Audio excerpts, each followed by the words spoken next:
Before we dive in, here's some real talk. If you're a leader, entrepreneur, or builder of anything, there's a whole stash of free tools waiting for you at papernapkinwisdom.com. We're talking mindset, strategy, clarity, no catch. Just ask. You can even hit the link in bio and grab what you need to move forward faster. Welcome to Paper Napkin Wisdom, where we share pearls of wisdom shared by some of the world's top entrepreneurs, leaders, and difference makers.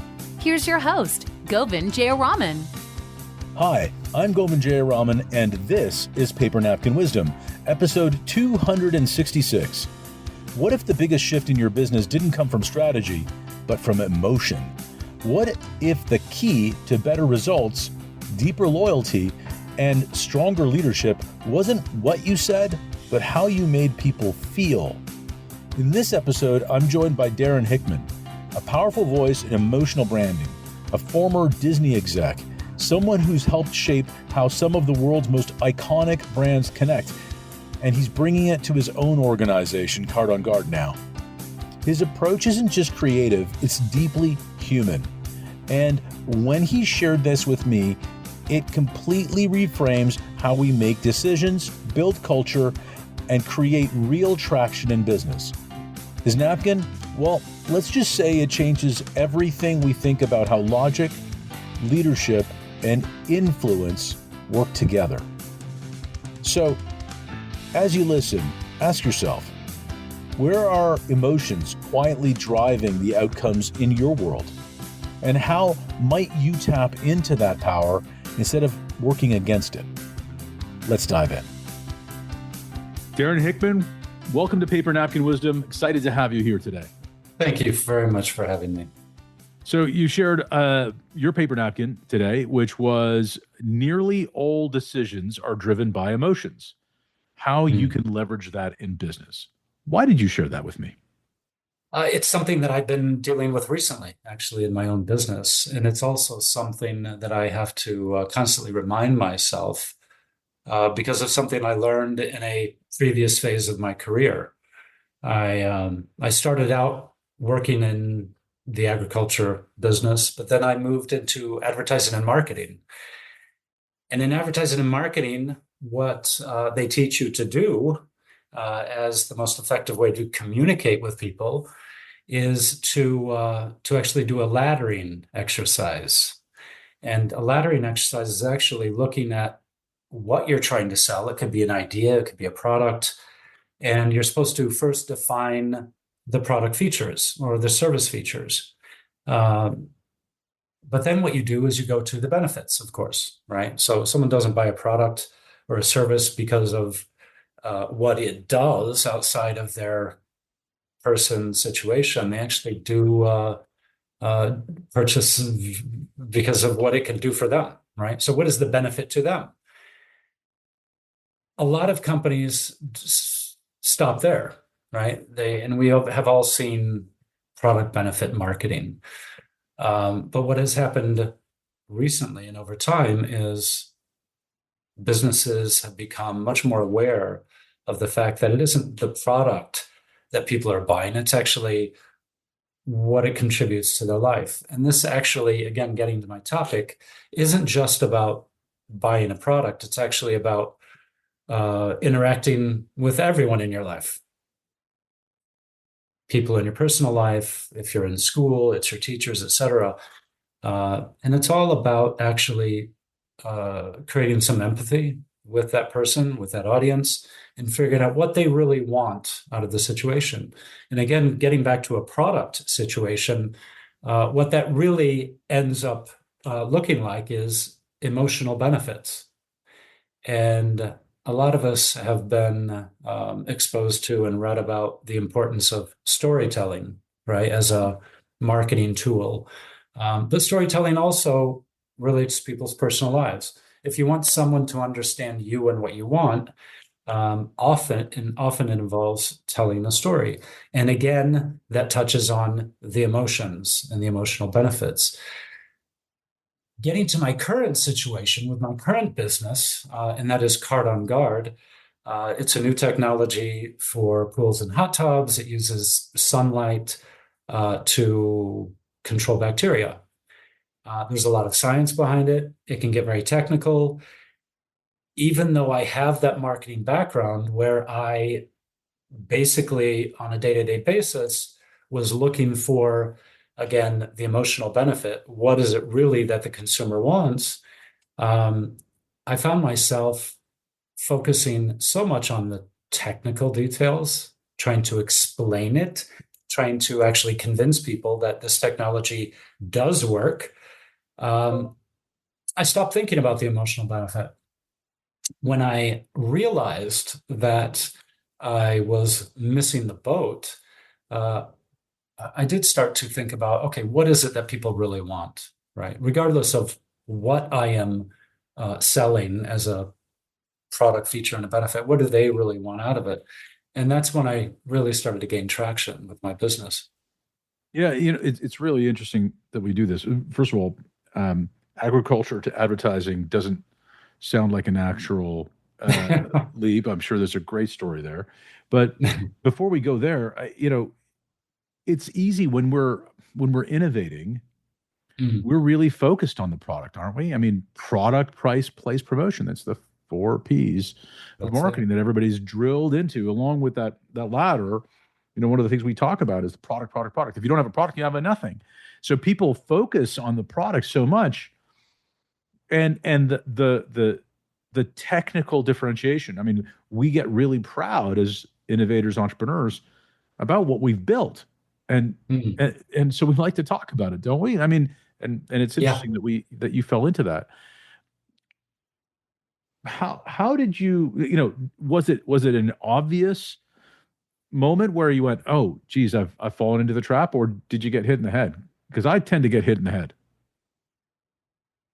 Yeah, well, I got hit in the head gradually, actually, when I started to notice that people's eyes were glazing over and that people were actually stopping me in the middle of my 15-minute, diatribe and actually going back to the first minute of what I was talking about.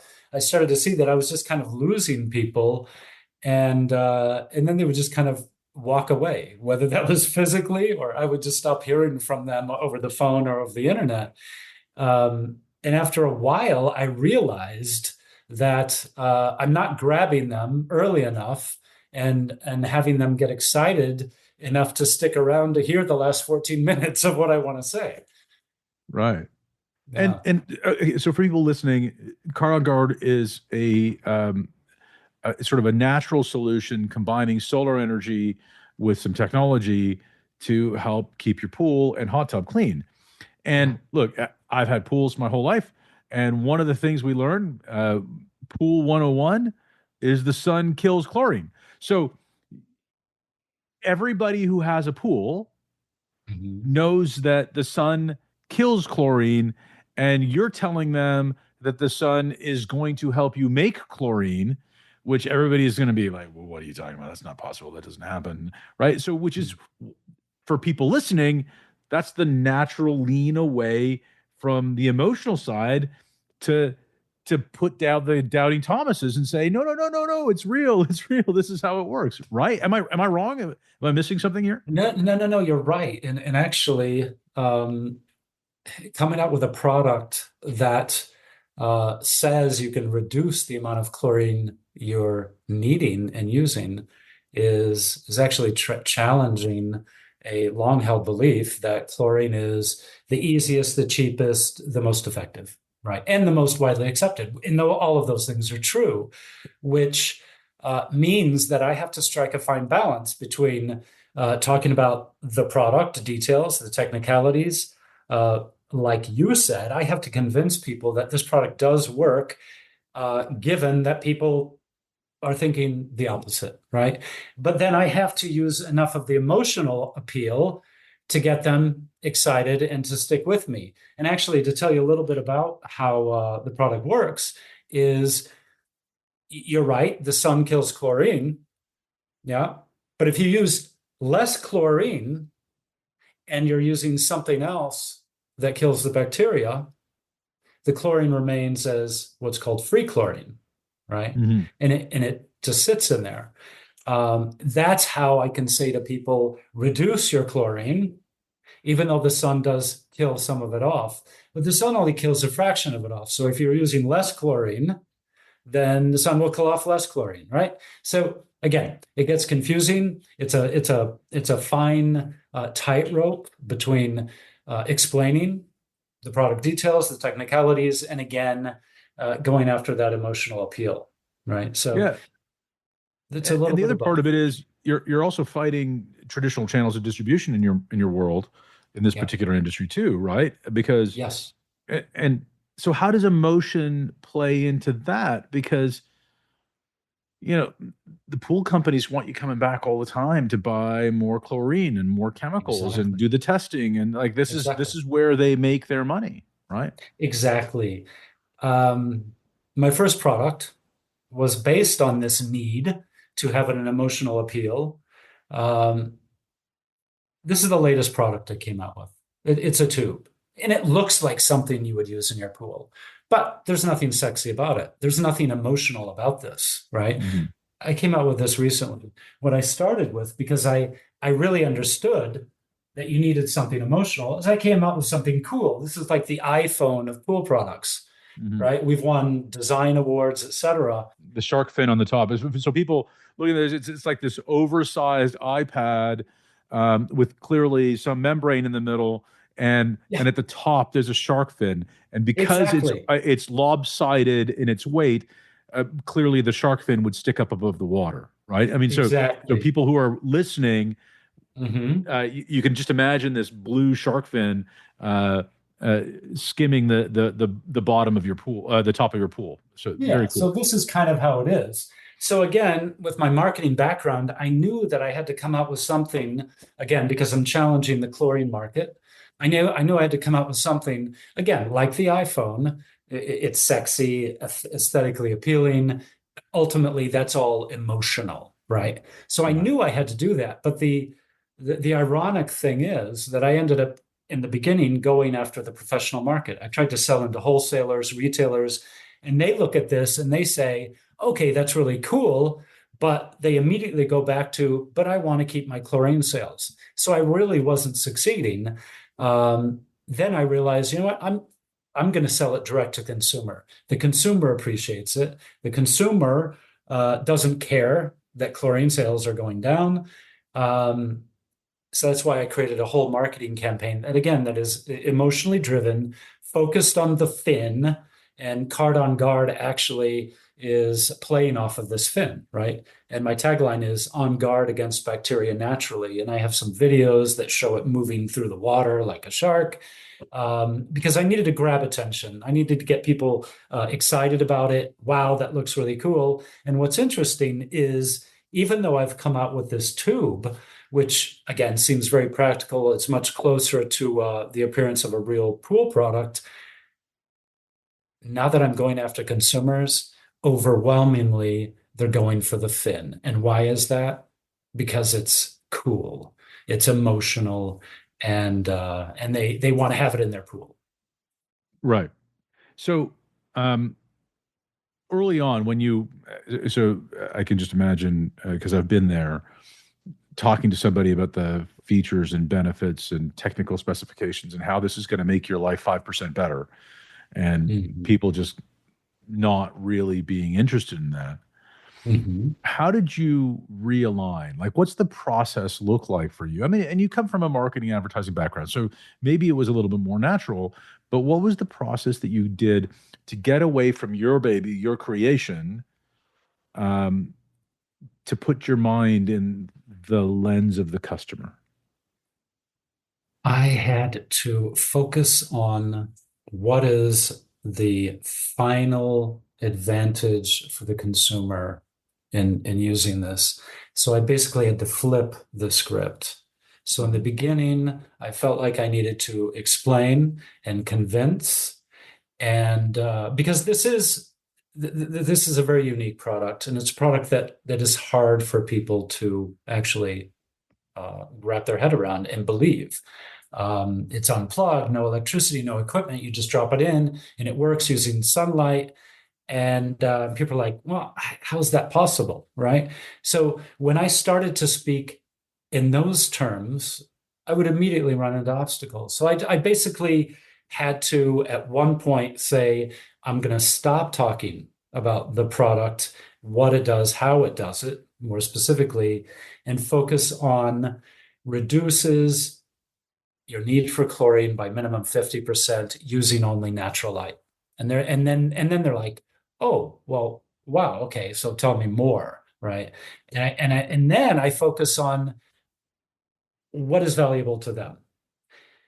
Drop-in ease of use, works for 12 months, doesn't emit any chemicals. Again, it's flipping it. It's flipping it and starting with looking at it from their point of view. What are the emotional benefits of those things? Well, it's easy, just like chlorine. It's cheap, just like chlorine. It saves you money and it works for 12 months, much longer than chlorine. So it's going to save you time, right? So again, at some point, I just flipped it on its head and started speaking about it from their point of view. What would I want to hear if I was seeing this product for the first time? And And you didn't then, land on that right yeah, away, right? Like you probably iterated a whole lot. And it sounds like uh, you went customer direct, but it sounds like you were face to face to a lot of customers. How did you manage that? yeah. Well, again, part of my career goes back to the skincare industry.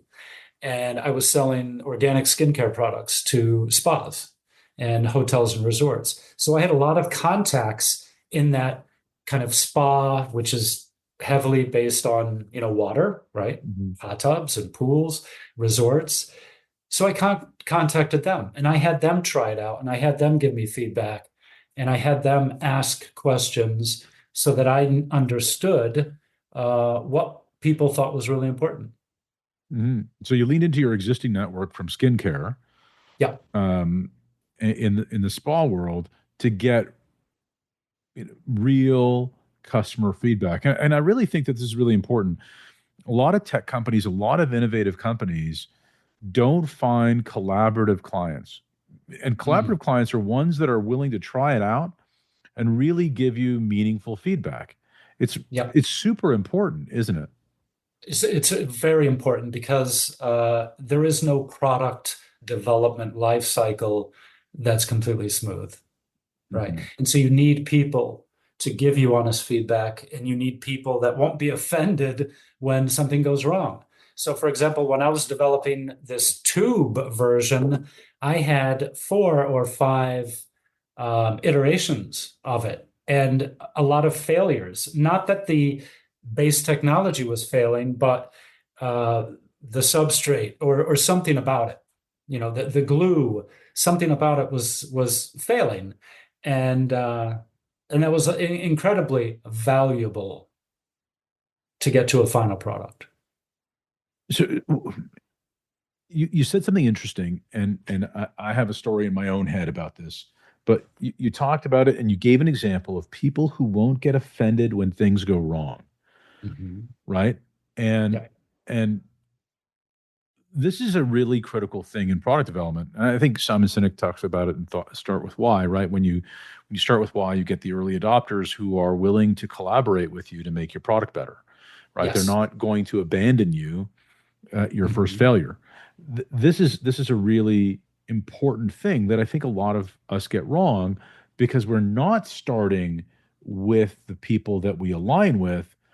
We're pitching first and just going along with the pitchy people, the people who Mm. fall for the pitch, right?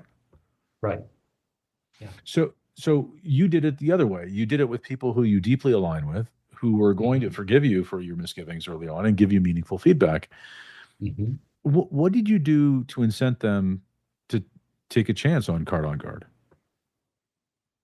Well, well, first of all, the promise of what it can do is incredibly valuable for people, right? So from the get-go, many of them were like, "Yeah, I mean, if it does what you say it does, I'll give it a shot," right?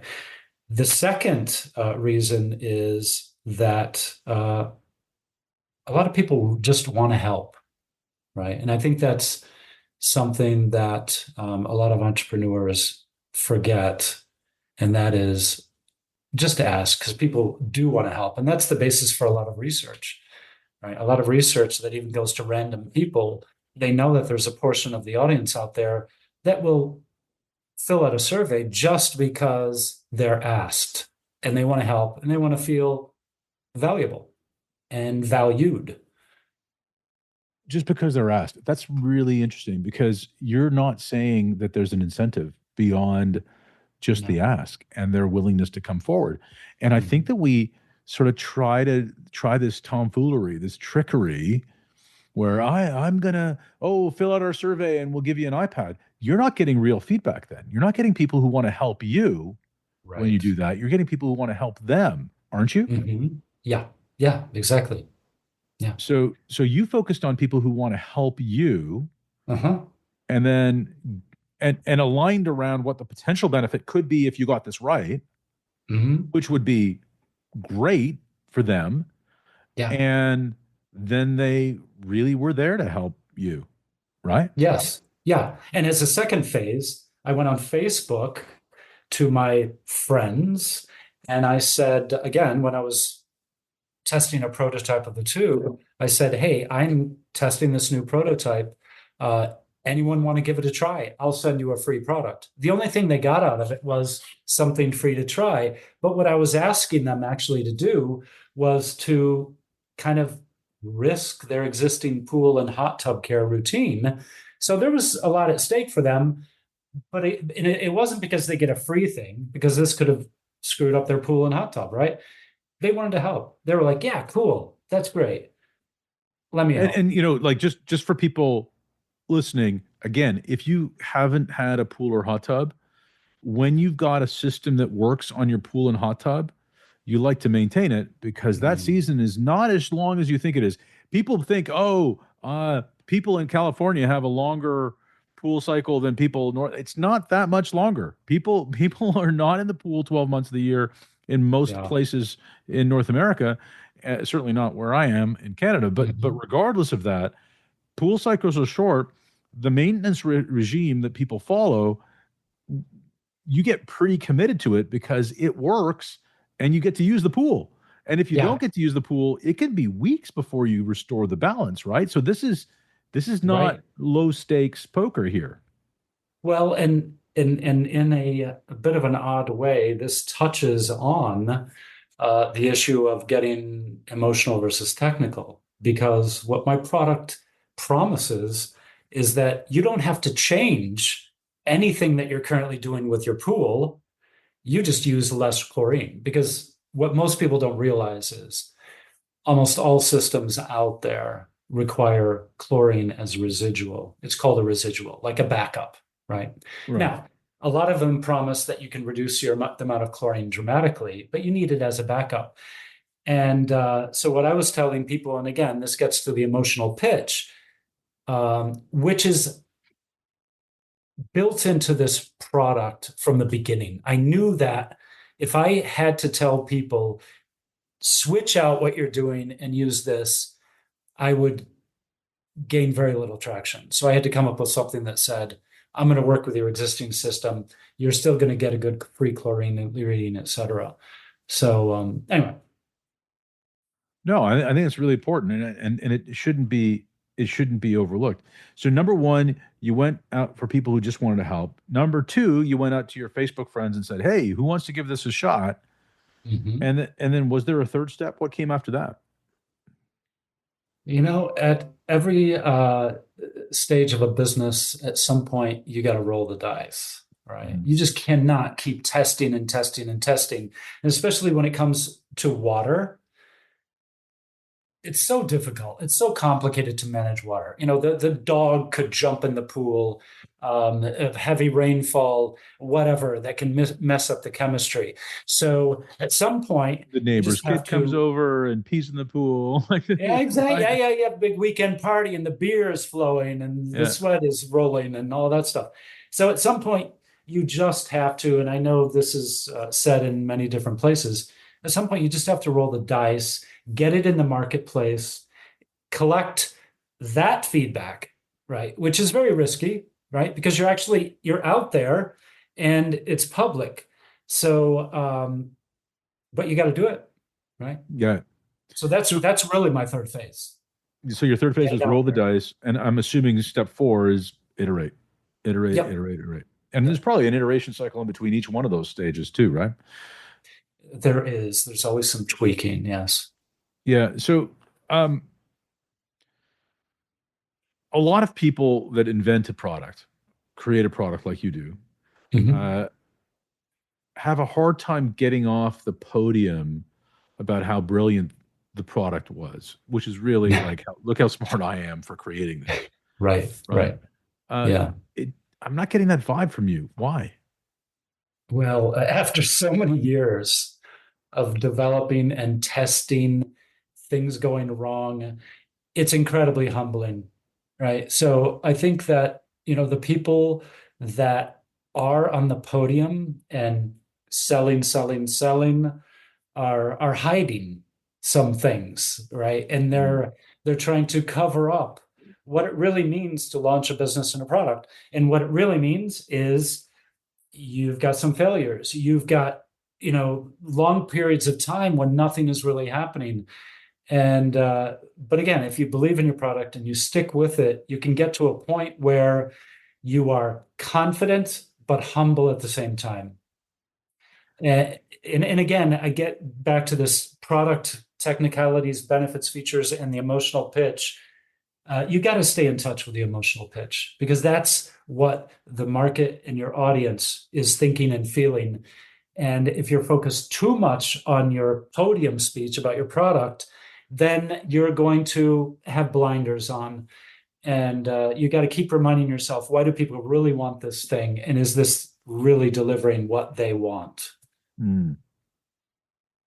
There's a difference between failures and fake negatives, right? And fake Mm. negatives, I so my the experience that I laughed about when thinking about people who would be offended when things don't go wrong is I sold a renewable fuel product for many years and became very big at doing it. We were one of the first ones selling it to fleets and stuff like that. And I can Uh-huh. remember early on, someone used our renewable fuel, which was biodiesel mixed in with a little bit of diesel fuel, and they said to me that we have a really big problem. You need to come down to the yard right away. So we had to travel. I got there, got out, and they alleged that the renewable fuel was causing flat tires in the vehicles.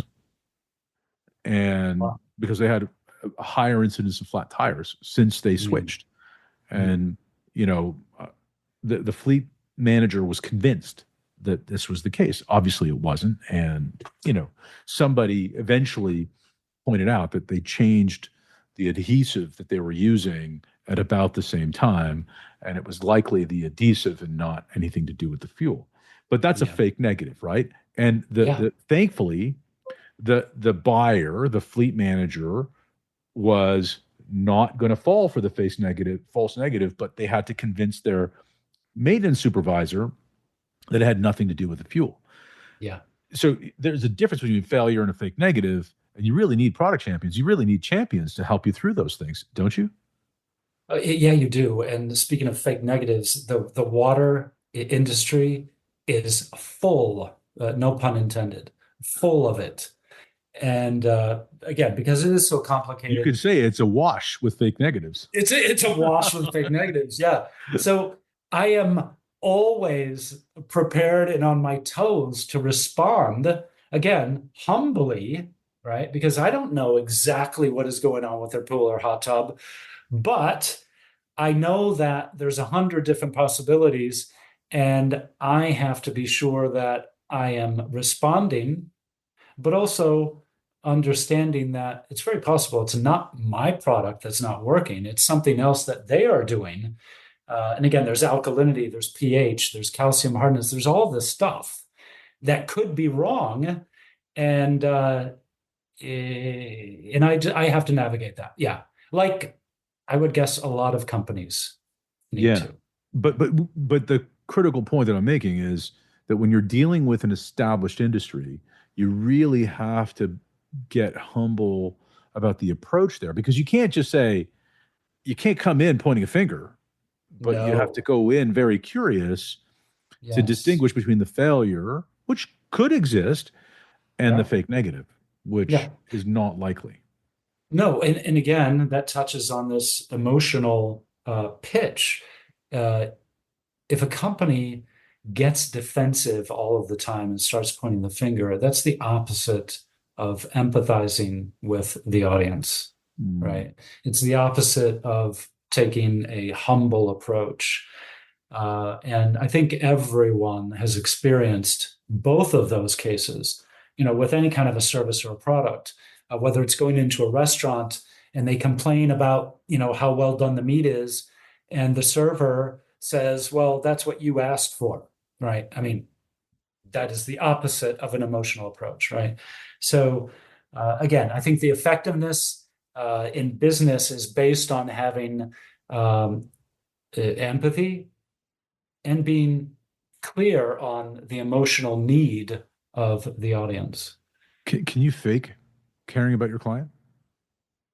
You can to an extent, but it will reveal itself very quickly, right? Yeah, so it's better just to care about your client, right? Yeah, it's better, it's easier, and it's more stress-free. Yeah. That's great. Darren, we've been ending every episode this season with a shout out to former Paper Napkin Wisdom guest. He was on the show 11 years ago. Since that time, he wrote a bestseller book and really created a movement in North America and around the world around his book called Giftology. His napkin to us 11 years ago from John Rulin was what you appreciate appreciates. His sentiment was when you appreciate things in the world, they appreciate and value not just to you, but to everyone. Yeah. So with that, he suddenly passed away several months ago. And to honor his legacy and his contribution to the Paper Napkin Wisdom community, we're asking every guest this year to end the episode with a shout out of appreciation to someone around them. So who would you like to shout out today? It's very nice. Very nice. I would like to shout out to my parents. My parents were artists, and then they moved into the marketing world and set up a business.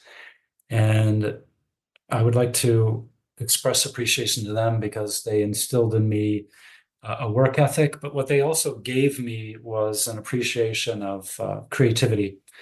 And that's what I do every day now. I combine this creative gift that they've given me with strategic business sense, and it's been invaluable. It's been invaluable. Yeah, I can see you. I can see the depth of that emotion in your face right now. Yeah. Thank you, Darren. Thank you very much. I really appreciate being on. What a powerful conversation with Darren Hickman. You might already be noticing where emotions have quietly been steering the wheel in your own leadership journey, in your team's decisions, and in your customer connections, even your toughest moments. And if you're starting to wonder how much more is possible when you stop resisting that truth, you're not alone. Darren reminded us today that influence doesn't start with data. It begins with how we make people feel.